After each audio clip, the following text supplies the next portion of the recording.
Merci. Merci et bonjour à tous. Alors je vais juste mettre mon écran. Hop. Tac, c'est beaucoup mieux. Merci à vous. Donc aujourd'hui, en effet, on va parler de synchronisation de data platform chez Carrefour parce qu'on en a plusieurs. Je vais vous expliquer pourquoi est-ce qu'on en a plusieurs. Donc moi, je suis data architecte au niveau du siège social de Carrefour, donc au niveau du groupe. Et je suis aussi reconnu par Google comme un expert sur son cloud. Donc je vais forcément parler de Google Cloud un petit peu, voire un peu trop. Voilà, en tout cas, j'ai des services qui sont favoris. Est-ce que vous connaissez Google Cloud? Oui. C'est quoi ça? C'est quoi comme service? Ah ouais, Cloud Run, très bien. Ouais, super. Moi, c'est mon service mes préférés sur Google Cloud parce que justement, j'aime pas les services, j'aime pas du Kubernetes, j'aime pas gérer des machines. Donc ça, c'est pour lancer des conteneurs en mode serverless. On a le conteneur, on le déploie, ça marche un peu tout seul. Voilà, la solution va marcher avec ce service-là, mais je vous expliquerai un peu plus les services au fur et à mesure. Je crois que sur Azure, il y a Azure Container Instance, c'est un peu la même chose. Voilà, je ne connais pas les détails, mais en tout cas, c'est dans le principe, c'est un peu pareil. Donc, est-ce que vous connaissez aussi Carrefour? Ah, est-ce que vous connaissez vraiment mes Carrefour? Parce que moi, quand j'ai rejoint le groupe, j'ai appris des choses, notamment que mes Carrefour est un très gros groupe avec plusieurs dizaines de millions de clients, des dizaines de pays et un chiffre d'affaires assez gros. On est presque 100 milliards de chiffre d'affaires. Et on a 3 milliards de tickets de caisse par an. Alors, regardez bien ce chiffre en tête, parce que le 3 milliards va être important à un moment. Alors, qu'est-ce qu'on fait au niveau du groupe? On fait forcément des applications groupe. J'en ai pris une comme exemple. Elle s'appelle Carrefour Links. Alors, je vais vous expliquer ce que ça fait. C'est la plus évidente, on va dire, pour le grand public. Après, sinon on rentre trop dans le retail, dans le détail du retail, donc c'est pas génial. Donc, qu'est-ce que fait Carrefour Links? En fait, au début, on a besoin de récupérer toutes les données de tout Carrefour. Donc on a dans chaque pays les mêmes activités, aussi bien de la fidélité, aussi bien des magasins, on a de l'e-commerce, et on a aussi la chaîne de supply avec les entrepôts, les camions, etc. Et le but, c'est que chaque pays va avoir sa propre data plateforme. Pourquoi? Parce que Carrefour est issu de rachats, fusions, acquisitions, etc. Donc en fait, habituellement, chaque pays est assez autonome pour cette donnée. Et puis, c'est assez compliqué de travailler avec des données espagnoles et françaises, les références de produits, descriptions de produits, etc. etc. Voilà, c'est difficile. On a beau être en 2025, on a encore beaucoup de problèmes sur les références de produits. Bon, chaque pays travaille en silo, c'est pas mal. Donc là, vous voyez, il y a quand même pas mal de services Google Cloud. Donc voilà, chaque pays est vraiment indépendant pour faire sa pipeline. En France, on fait un peu de Kafka, un peu d'Elastic. Mais voilà, majoritairement, c'est quand même du Google Cloud qui est utilisé. Mais dans tous les cas, les données vont finir dans un data warehouse de Google Cloud. Ce data warehouse, c'est ici, c'est cette icône, c'est BigQuery. Donc BigQuery, c'est un data warehouse qui peut traiter des téras, des pétas, des exabytes. Voilà, Google le décrit aujourd'hui comme un exabyte data warehouse. Donc exabyte, assez puissant, assez gros. Et en quelques secondes, on peut traiter vraiment une grande puissance, un grand volume de données. Bon, par défaut, on est facturé au volume de données que l'on processe, donc ça peut coûter un peu cher si on fait quelques bêtises. Mais bon, voilà, en tout cas, chaque pays a sa propre data platform sur BigQuery. Et ensuite, là où je suis intervenu sur le projet United, c'est qu'on a un projet qui va récupérer toutes ces données et les centraliser dans un BigQuery aussi, un data warehouse qui est central. Alors, je vous passe les problèmes de transformation, de mise à niveau, de correction ou autre, en fonction des législations de chaque pays, ou les habitudes, ou les contraintes qu'ils ont. Ça, c'est plutôt les PO data engineers qui ont traité ça. Mais au final, ça arrive, mais quand même au niveau de la data platform group. Et ensuite, c'est là où Carrefour Links va venir se servir. Alors, qu'est-ce que fait Links? En fait, Links va venir donc prendre tous les tickets de caisse, donc 3 milliards mais par an, mais quand même. Dans chaque ticket de caisse va éclater les tickets de caisse par produits qui ont été achetés et va grouper ces produits par fournisseurs. Donc nous, dans le jargon, on appelle ça des CPG, Consumer Packaged Goods. Donc voilà, donc c'est des producteurs qui font des industriels, qui font des petites boîtes pour les clients. Et ensuite, ces données, on va faire des datasets par CPG et ensuite, on va les revendre à nos clients. Donc on va revendre des données à Coca, à Mars, Pepsi, à L'Oréal ou autre. Et pourquoi c'est intéressant pour les fournisseurs? C'est qu'en fait, aujourd'hui, Carrefour, qui est présent dans des dizaines de pays dans le monde, on peut arriver à donner des précisions sur qui a acheté. Alors, le qui, c'est plutôt le segment client qui a acheté, à quel moment, dans quel magasin, en quelle quantité, à quelle fréquence. Et toutes ces données ont une vraie valeur pour nos fournisseurs, parce qu'ils peuvent valider si leurs campagnes marketing ont fonctionné ou pas. Donc voilà, donc ça c'est vraiment un vrai business. Bon, on peut faire autre chose au niveau des données, au niveau du groupe, hein, du reporting financier, la prévision de stock, de vente, de CA, etc. Mais ça, c'est vraiment la chose la plus marquante. Qu'est-ce qu'on a après? Donc aujourd'hui, on a toutes ces données, et forcément, pour que Carrefour Links fonctionne, il faut que toutes les données soient synchronisées ici, au niveau du groupe. Et une fois qu'on sera là, il faut arriver à créer tous les data marts pour tous nos clients. Alors je dis qu'on allait passer la partie fonctionnelle, donc de redressement des données et mise en conformité, mise au standard. C'est plutôt le côté synchronisation des données sur laquelle je vais insister ici. Donc le but est de faire ça, c'est de dire qu'on va prendre par exemple 3 pays, donc la France, l'Espagne et le Brésil, forcément 3 pays assez hétéroclites, donc c'est pour ça que je les ai pris. Le but est de centraliser les données dans United, notre groupe data platform, et ensuite de laisser des use cases, par exemple comme Links, avoir plusieurs use cases et les dérouler. Donc si on commence à faire ça, donc on va avoir forcément un Cloud Run qui va lancer la première exécution, puis un deuxième qui va lancer POS. POS, c'est pour Point of Sales, donc les points de vente, pour avoir des statistiques par point de vente. Et le dernier use case, ça va être Data Shopper, donc là c'est plutôt pour avoir des statistiques par segment client. Et donc si on commence ça, comment est-ce qu'on peut commencer par orchestrer ce type de pipeline? Comment est-ce qu'on fait pour faire une orchestration de base quand on commence sur un nouveau projet? Est-ce que vous avez une idée de ce que vous pouvez utiliser pour ça?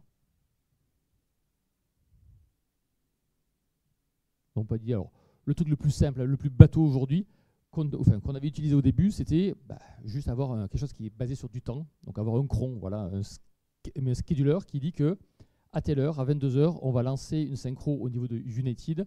Après, à minuit, on va lancer le prochain use case. Et enfin, à 22 h, à 2 h du matin, on peut lancer le prochain pour Data Shopper. Donc ici, l'icône, c'est Cloud Scheduler. Un service qui est vraiment tout bête. Vous mettez une expression cron, voilà, et à telle heure, donc quand ça doit se déclencher, ça fait un appel HTTP. Et forcément, comme Cloud Run permet d'héberger des conteneurs et notamment des conteneurs qui répondent à des requêtes HTTP, ça très bien. L'un envoie une requête, l'autre la reçoit, fait son job et les données sont à jour dans BigQuery. Bon, okay. Donc ça c'était bien, ça a bien marché, même très bien marché, c'était il y a 3 ans de ça, 3 ans et demi maintenant. Cool. Sauf que ça a bien marché et nos clients ont dit ah ben super, maintenant on voudrait avoir les données de stock. Ok, j'y avance. Tac, ici. Mais où est-ce qu'on le met? Parce que la nuit elle est un peu courte. Donc on fait comment là pour ajouter ces données de stock qui sont qui arrivent en plus? On dit merde. On fait comment? Une idée de comment est-ce qu'on s'en sort avec un truc comme ça?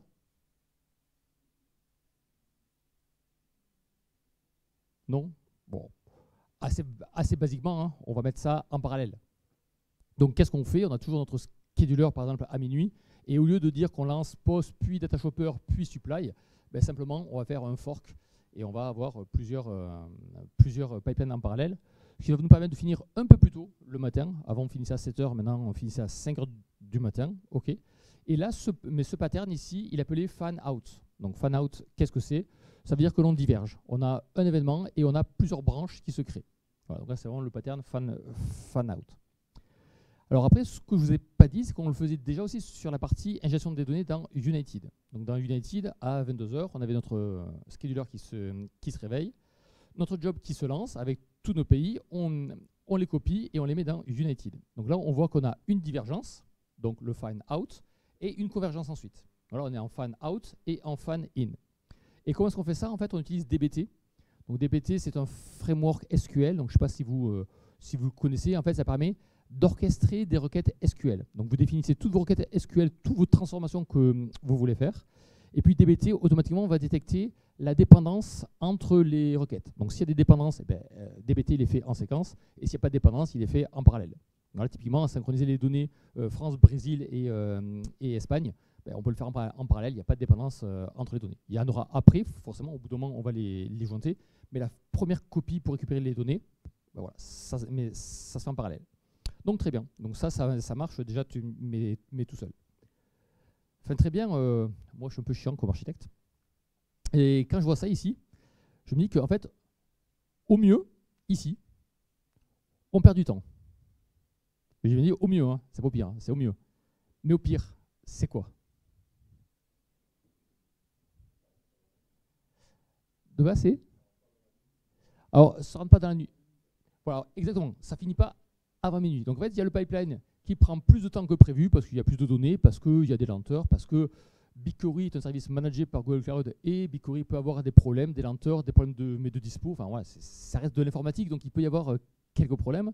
Donc ça veut dire que United n'est pas encore à jour et on a les pipelines qui se déclenchent ensuite pour préparer les data marts des use cases qu'il y a ensuite. Le problème avec ça, je vous ai dit, hein, BigQuery, on traite de la donnée, on paye par défaut au volume. Donc ça veut dire qu'on va commencer à faire des traitements ici, alors que lui n'a pas fini, donc des traitements qui ne servent à rien. Donc on va commencer à payer des trucs qui ne servent à rien. Il faudra tout supprimer pour après repartir. Enfin bref, ça coûte cher, ça fout la merde. Donc voilà, c'est dans le meilleur des cas, on perd du temps, mais dans le pire, c'est vraiment compliqué. Donc on va essayer d'améliorer ça. Comment ? Comment est-ce qu'on pourrait améliorer ça? Ouais.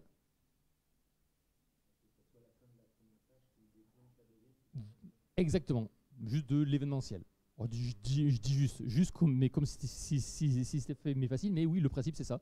C'est dire que voilà, quand on finit un job, on fait un truc et qui dit ah maintenant c'est à moi de travailler. Donc on va faire des événements. Alors qu'est-ce qui va se passer ici? C'est qu'à la fin du job DBT, on va dire, bah, tiens, on va notifier, donc on va publier quelque chose dans un nouveau mes services que je vais mettre ici, qui s'appelle, hop là, non, c'est celui-là, c'est l'autre bouton, c'est celui-là. Ici, cette petite icône, c'est PubSub. Donc PubSub, ça ressemble beaucoup à Kafka. C'est un bus de messages avec un publisher qui va publier des messages dans un topic et des subscribers, donc des subscribers qui vont s'inscrire à ce topic et qui vont récupérer les messages et les distribuer aux personnes. Ce qui est sympa avec PubSub, c'est qu'il y a deux moyens de distribuer les messages. Il y a, on va dire, le mode comme avec Kafka, c'est du pool. On se connecte à la souscription et on va tirer les messages, on va les récupérer. Mais il y a aussi un mode push. En fait, la souscription va envoyer le message sur un endpoint HTTP qui doit répondre à ça. Et là, la bonne nouvelle, en fait, c'est qu'aujourd'hui, on avait un Cloud Run qui était ici, qui répondait à des événements HTTP envoyés par un Cloud Scheduler. Et bien là, maintenant, ce sera un événement HTTP envoyé par une PubSub subscription, une push subscription de PubSub. Donc, assez peu de modifications et ça s'enchaîne plutôt bien. Et ensuite, on peut faire nos événements en parallèle. On finit un peu plus tôt parce qu'on a réussi à gagner un peu de temps. Donc ici, on finit un peu plus tôt, on est content. Et ça nous permet de nous offrir un luxe. Ici, c'est un temps de rejeu. Non, optimisé ici, mais surtout un temps de rejeu qui est ici. Parce que ben voilà, c'est de l'informatique. Hein. Des fois, l'informatique, ça plante. Des fois, des choses qui ne vont pas. Donc, les personnes qui sont dans strength mais la nuit ont moins de stress de relancer des pipelines qui durent 2 ou 3 heures à 4 heures du matin. Comme ça, on est sûr d'ouvrir toujours à 8 heures le service à nos clients. Bon, ok, c'est pas mal. C'est pas mal, mais c'est pas encore bien. Pourquoi c'est pas encore bien? Parce qu'il y a un truc qui m'embête, moi. C'est ça. Pourquoi est-ce qu'on dit que Unity, on le synchronise à 22 heures? Pourquoi 22 heures? Pourquoi ce choix-là? C'est un choix qui a été fait par les PO à un moment. Voilà, c'est la fin de la journée en France, super, on le lance. Donc en fait, pour la France, en fait, ça n'a pas vraiment de valeur. Pourquoi? Parce qu'en fait, la France est quasiment en temps réel. Aujourd'hui, vous êtes dans un magasin Carrefour, vous avez une carte de fidélité, mais vous payez. Et dans les 10 secondes qui suivent, vous avez votre ticket de caisse sur votre application mobile. Notamment intéressant, si vous payez en magasin et que vous ne demandez pas le ticket de caisse et que vous avez le vigile qui vous arrête à la sortie, soit vous êtes mécostaud ou vous courez vite, ou alors vous avez votre ticket de caisse qui est de suite dans l'application et au moins vous pouvez justifier de vos achats. Donc ça, c'est cool. Donc finalement, la France, on pourrait synchroniser n'importe quelle heure du jour et de la nuit. on s'en moque un petit peu, on a déjà une complétude des tickets de caisse qui sont dans la data plateforme de la France. Si on prend le cas du Brésil, 22 heures, ça n'a pas trop de sens non plus, puisque 22 heures en France, 22 heures au Brésil, c'est 4 heures du matin en France. Et donc 22 heures en France, ça va être moins 6, donc 10 heures, c'est 4 heures l'après-midi au Brésil. Donc 4 heures de l'après-midi, on n'aura pas forcément une journée complète. Donc forcément, les données du Brésil seront toujours valables ou valides, complètes, uniquement la journée de la veille et pas la journée actuelle. Donc voilà, 22 heures, c'est pas forcément terrible. Par contre, ça a un peu plus de sens pour l'Espagne, parce que eux, l'Espagne, ils sont sur Google Cloud, mais en fait, ils ont migré leur Cloudera qu'ils avaient on-prem, ils l'ont mis sur le cloud. Donc voilà, lift and shift assez basique. Et en fait, ils n'utilisent pas BigQuery aujourd'hui. Alors 2025-2026, ça devrait changer, enfin. Mais jusqu'à présent, ils n'utilisent pas de BigQuery. Ce qu'ils font, c'est qu'ils font un extract de leur Cloudera toutes les nuits vers 21 h et ils chargent le résultat dans BigQuery pour nous mettre, pour nous, le groupe, à disposition leurs données de la journée. Des fois, le problème avec ça, c'est que comme c'est des données que pour nous, des fois, le pipeline il pète à 21 h et bon, voilà, il s'en moque un petit peu, quoi, parce que ce n'est pas des données opérationnelles pour eux, c'est que pour le groupe. Le groupe est en France, eux ils sont en Espagne, et des fois, bon, voilà. Enfin, si vous avez travaillé dans un grand groupe, hein, des fois, le groupe, ça embête les filiales et les pays, donc voilà, on s'en fout un petit peu du groupe. Donc des fois, on n'a pas de données en Espagne, ça arrive. C'est à nous de leur dire, ah, au fait, votre pipeline, elle a pété, et eux ne l'avaient pas vu. Bref. Voilà, donc en fait, on n'a pas vraiment de cas particulier qui nous dit pourquoi faire ça à 22 heures. En fait, c'est pas ça qu'on voudrait faire. On voudrait justement que ça se déclenche aussi de manière événementielle et dire quand chaque pays est à jour, une fois que tous les pays sont à jour, hop, je peux faire une synchronisation. Une solution impossible chez Carrefour, toujours pareil, hein, parce qu'on est dans un contexte de fusion, acquisition, de rachat et de pays plutôt latins avec l'Italie, la Belgique, moins la Belgique, mais bon, au moins l'Italie, l'Espagne. La France, voilà, assez React, on va dire, dans leur culture. On ne pourrait pas faire ça. C'est-à-dire dire que le groupe décide qu'à 20 heures ou même à 18 heures ou n'importe quand, toutes les data platforms se mettent à jour. Comme ça, quand elles sont à jour, toutes les data platforms envoient un message dans PubSub et ensuite on peut continuer comme ce qu'on avait fait précédemment pour les use cases. Donc voilà, le contexte, on va dire, politique et culturel de Carrefour, c'est pas possible. Dans d'autres boîtes, ça pourrait fonctionner, sauf que chez nous, c'est pas le cas. C'est pas le cas, mais ce qu'on voudrait, c'est justement avoir un côté fan-in seulement. Ça veut dire que les pays se mettent à jour quand ils veulent, et une fois qu'ils sont prêts, nous on attend qu'ils soient tous prêts, et quand ils sont tous prêts, justement, on peut générer un nouvel événement qui dit c'est bon, tout le monde est synchronisé, on peut y aller, et on fait notre synchronisation au niveau du groupe.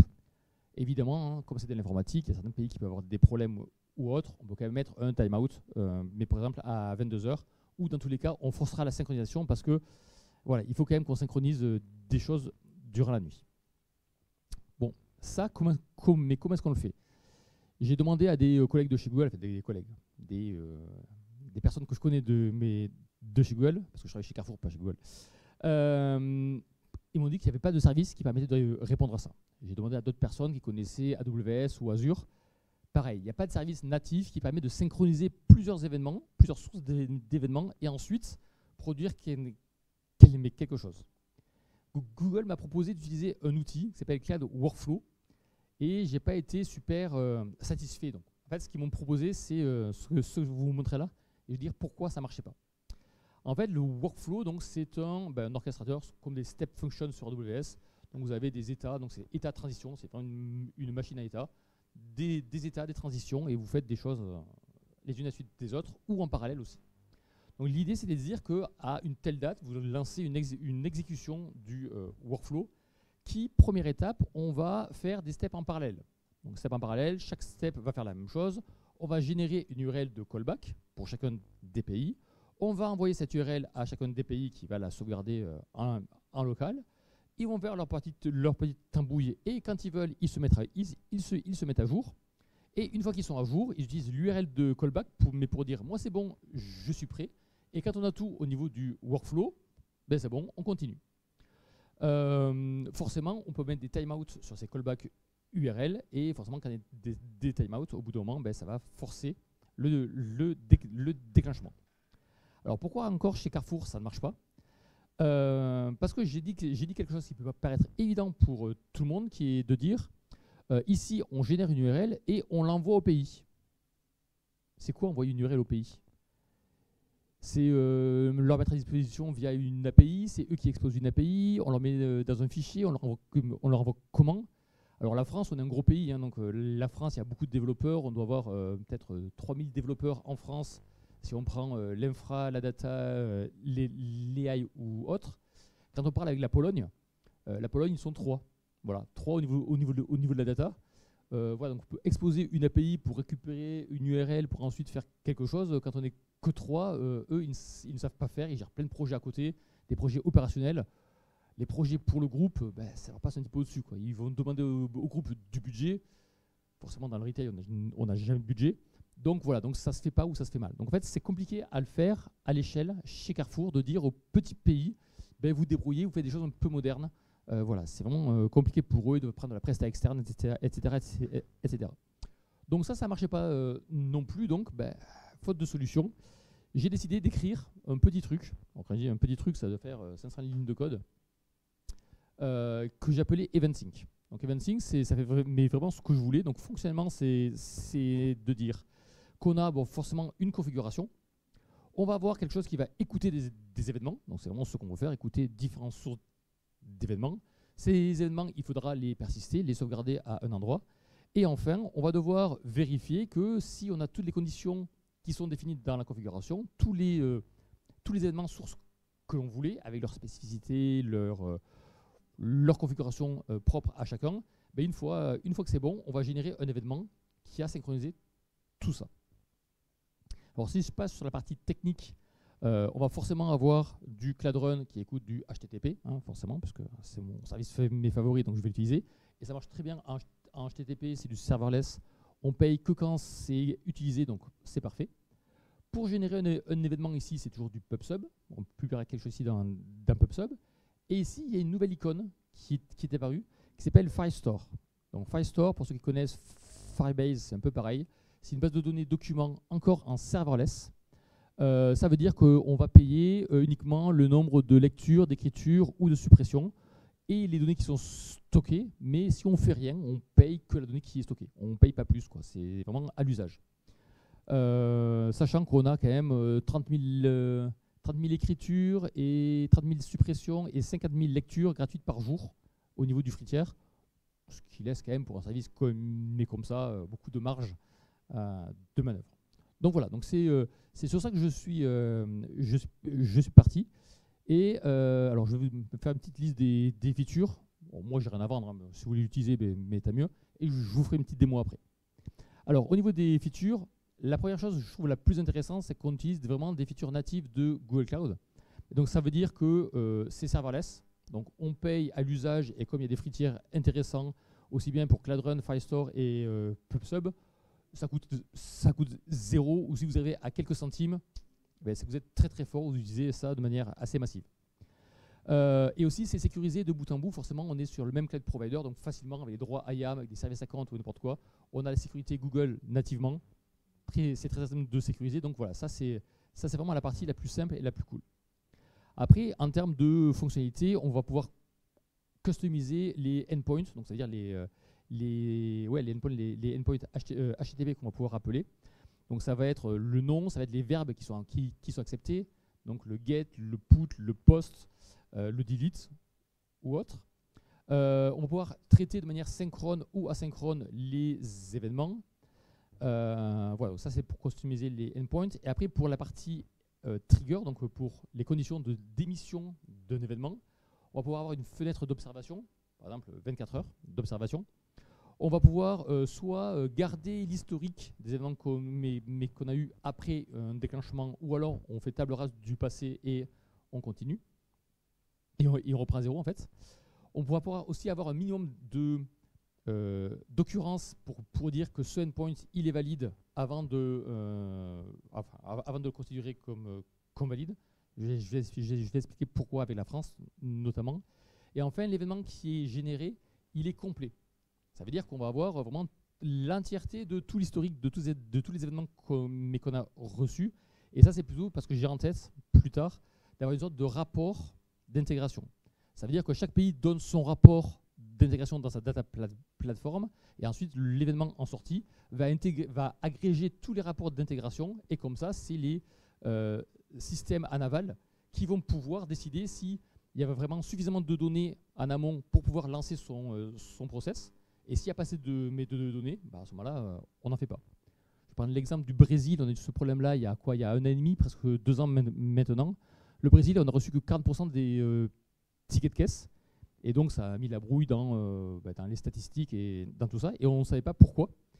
Et en fait, il se trouve qu'au Brésil, il y avait eu un gros incident, un gros incendie au milieu de la forêt amazonienne qui avait coupé la moitié du pays. Et donc la moitié du pays n'avait plus accès à Internet, en tout cas n'avait plus accéder au service du siège. Et donc finalement, ils n'avaient pas reçu 60% des tickets. Ça a mis 3 jours à revenir. Mais nous, pendant 3 jours, on avait des données qui étaient bancales. Et si on avait su, on ne serait pas intégré, on aurait exclu le Brésil totalement. Ça aurait été beaucoup plus simple pour nous à gérer cette différence de stats, alors que là, on a galéré pendant 1 semaine pour récupérer l'historique et des stats correctes pour nos clients. Alors, je vais passer sur la démo. Alors, avant d'aller sur la démo, je vais vous expliquer qu'est-ce que c'est. Donc déjà, il y a EventSync, forcément, c'est le sujet.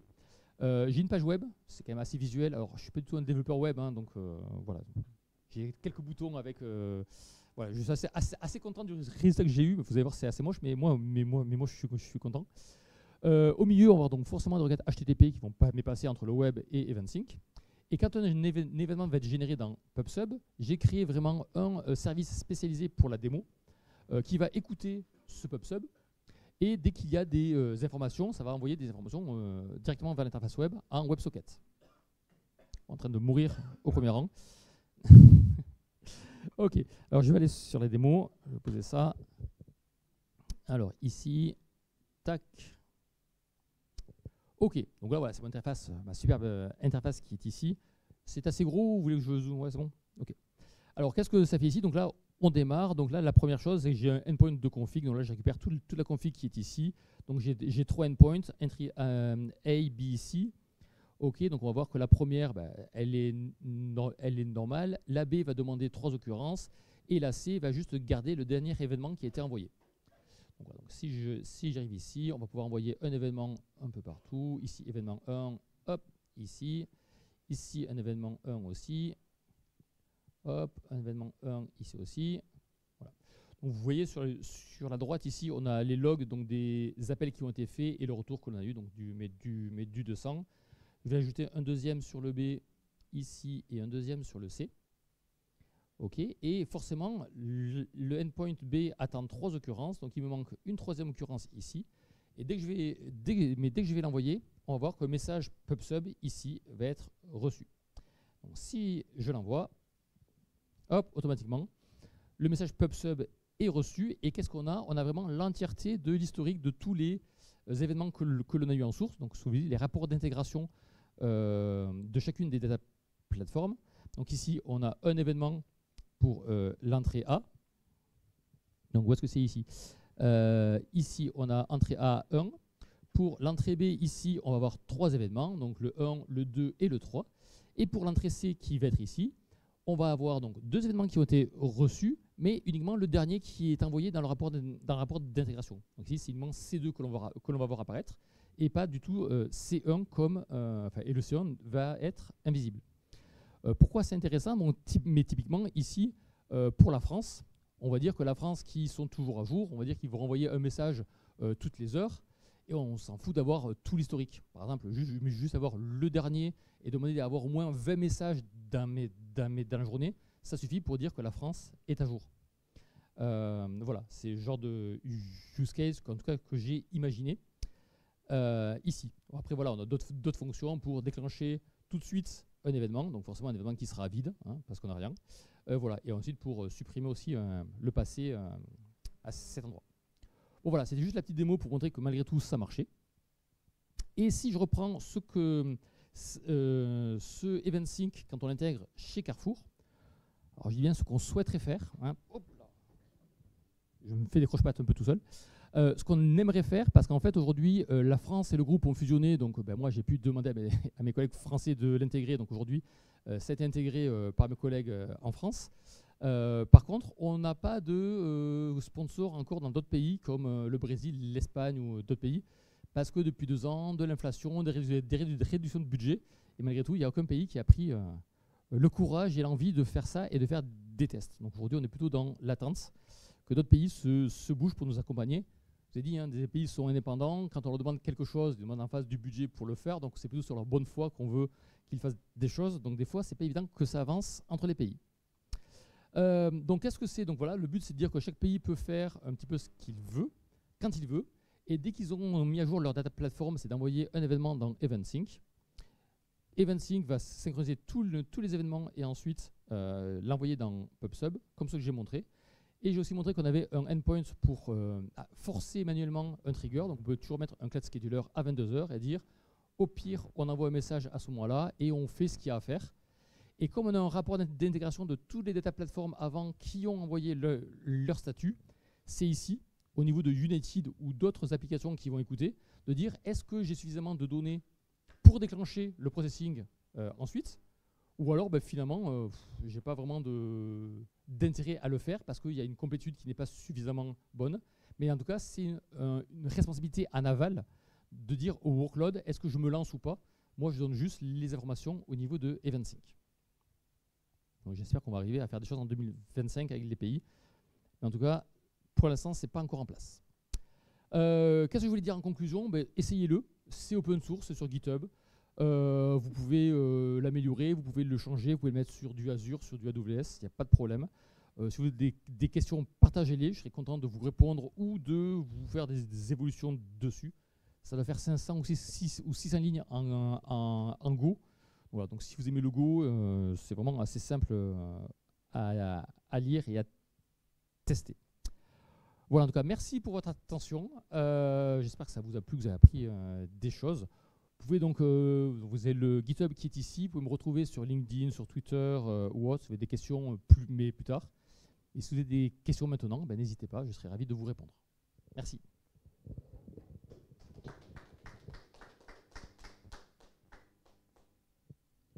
Alors, si vous avez quelques questions.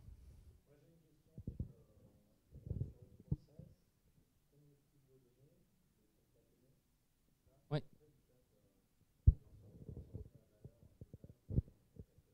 Oui, exactement.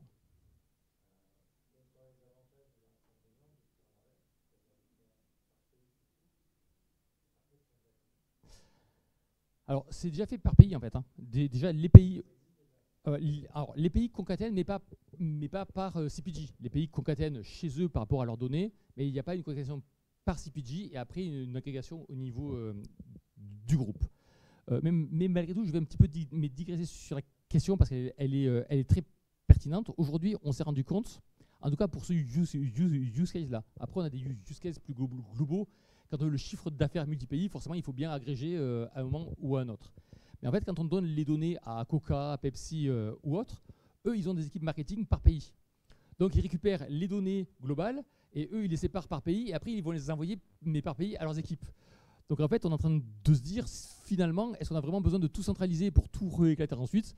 En fait, on peut avoir directement des pipelines, en tout cas pour Lynx, des pipelines pays par pays avec des CPG et ça leur irait très bien parce qu'ils n'ont pas une équipe marketing centrale au niveau de la France pour arroser tout le reste du monde. Donc voilà, donc en effet, c'est ce qu'on se dit et c'est pour ça que, en effet, on a aussi un petit peu du mal à faire avancer le sujet pour tout centraliser parce qu'on est en train peut-être de... Enfin, les PO pensent les choses différemment pour l'efficacité et éviter justement ces problèmes de synchronisation que l'on a avec tous les pays. D'autres questions? Non? Très bien. Ah oui, vas-y.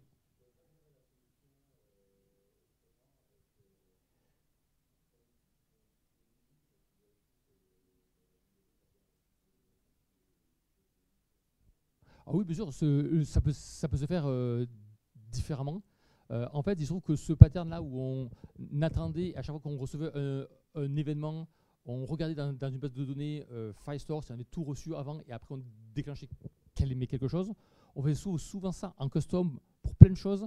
Quand je travaillais chez Veolia, et en fait, je me suis dit, bah, tiens, là, c'est l'occasion de le packager, de faire un truc un peu générique avec une config. Ouais, c'est ça, c'est un conteneur qui tourne sur du Cloud Run.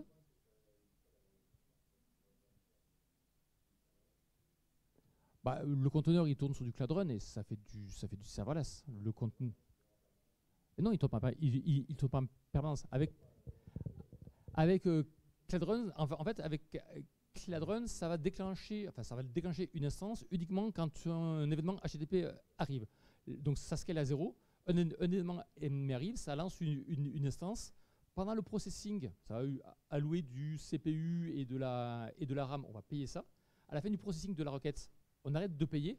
Par contre, l'instance, elle est gardée chaude pendant 15 minutes par Google, au cas où il y ait quelque chose qui arrive ensuite. Comme ça, on n'a pas à redémarrer, parce que quand on démarre une instance, démarrer l'instance, attacher le conteneur, démarrer le conteneur, charger les variables d'environnement et les librairies, ce qu'on veut, ça prend quand même quelques secondes ou millisecondes, ça dépend le langage qu'on utilise.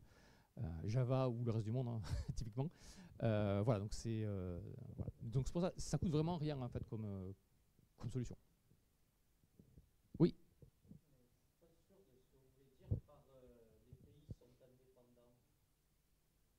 Alors les pays, ils ont leur budget, leurs équipes, leur roadmap. Voilà, ils ont un petit peu le groupe qui les incite à faire des choses, mais sinon pour tout le reste, ils font vraiment des choses de manière indépendante. Il y a des fois des pays qui ont voulu choisir par exemple Snowflake comme Data Warehouse. Donc là, le groupe est monté au créneau, ils ont pris une cartouche. Mais sinon, voilà, voilà, c'est pour ça qu'il y a des pays qui vont faire. Typiquement, nous en France, on fait du DBT. Le concurrent de DBT, c'est Dataform. La Belgique, la Roumanie font du Dataform. Voilà, bon, bah, chaque pays fait un petit peu comme il veut avec leurs compétences. Ils ont aussi des skills différents. Certains font plus du Java, d'autres plus du Python, donc d'autres plus du Spark. Donc voilà, ça va dépendre un petit peu. Voilà, chacun fait ce qu'il peut pour être efficace. Voilà. On est bon? Je crois qu'on doit être à peu près dans les temps là. Donc, ok. Alors, je suis data architecte au niveau du groupe.